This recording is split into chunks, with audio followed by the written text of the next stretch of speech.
And we begin today with a Fox News alert as officials from around the world come up with a deal to ease the crisis in Ukraine. Secretary of State John Kerry has a stern message now for Vladimir Putin. Hi, everyone. I'm Gretchen Carlson. Welcome to The Real Story today. Representatives from the U.S., Europe, Ukraine, and Russia, they all met for hours in Geneva. This afternoon, Secretary Kerry announced that they have agreed on a series of steps to try to de-escalate this growing crisis. But Secretary Kerry says what is written on paper will have little meaning if it's not followed by actions from all sides.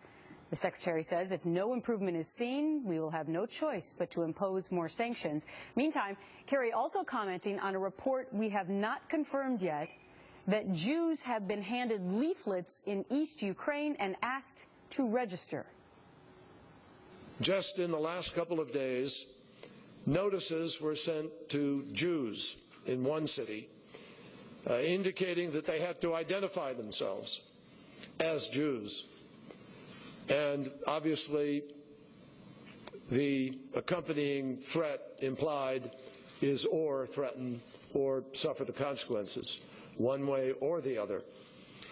In the year 2014, after all of the miles traveled and all of the journey of history, this is not just intolerable, it's grotesque. It is beyond unacceptable. Jillian Melchior from the National Review joins me now via Skype from Kiev, Ukraine, with the very latest. So, Jillian, hearing these stern words from Secretary Kerry, but before we get to that, what do you make of these leaflets that may have been passed out?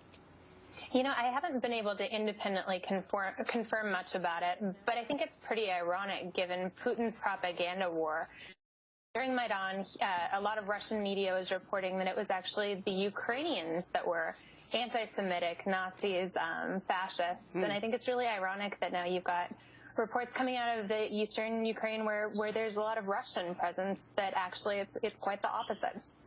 So obviously this big meeting that was taking place today, we heard Secretary Kerry saying that, look, if Russia doesn't get with it, so to speak, there's going to be more sanctions. But what is the tone over there? Do you think that Putin is scared of any of that?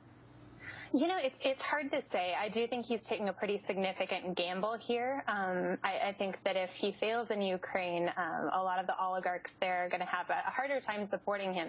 So in many ways, this is a battle for Putin's power. On the flip side, Ukraine does have a very weak military right now. It's got a transitional government. So I think there's some real challenges. I think Putin will go as far as he's able to go. Yeah, so apparently he used his call-in show to step up the rhetoric today. So it doesn't appear as if, you know, he keeps saying that, look, I have to come to the defense of the Russian people in Ukraine who are being treated poorly. I mean, is that the rhetoric that you hear there on the ground, and does anyone buy it? Not at all. Not at all. So I'm in Kiev, but I actually spoke to a couple of Eastern Ukrainian women, and they were saying that it's about 50-50, they would estimate. I've seen sociological reports that have said it's actually closer to 68 prefer to be a part of Ukraine still. But I think it's just, you know, it's Russian propaganda that a lot of people want to go to the east. Are there people like that? Absolutely they are. But I don't think it's the majority of Ukrainians. And in Kiev, I feel like, I think that a lot of them feel like they're being occupied. Very interesting. I'm wondering what the sentiment is there amongst the Ukrainian people with regard to the United States. What do they think the United States should do, if anything? Yeah, I think they're grateful for the sanction efforts. I think a lot of them would really like to see more military support, maybe not boots on the ground, but the U.S. selling them guns, giving them bullets, because their military really is weak. It's a country that demilitarized with the expectation that the West would back it up if ever there were a foreign threat. Now you've got that foreign threat. It's coming at the worst possible time when they have the best chance at a democracy that they've had in at least a century. Putin's aggression is preventing them from building a stable democracy, and I think they deserve U.S. support. Well, the whole world is watching right now. Thank you for bringing us the bird's eye view straight from Kiev. Jillian, thank you.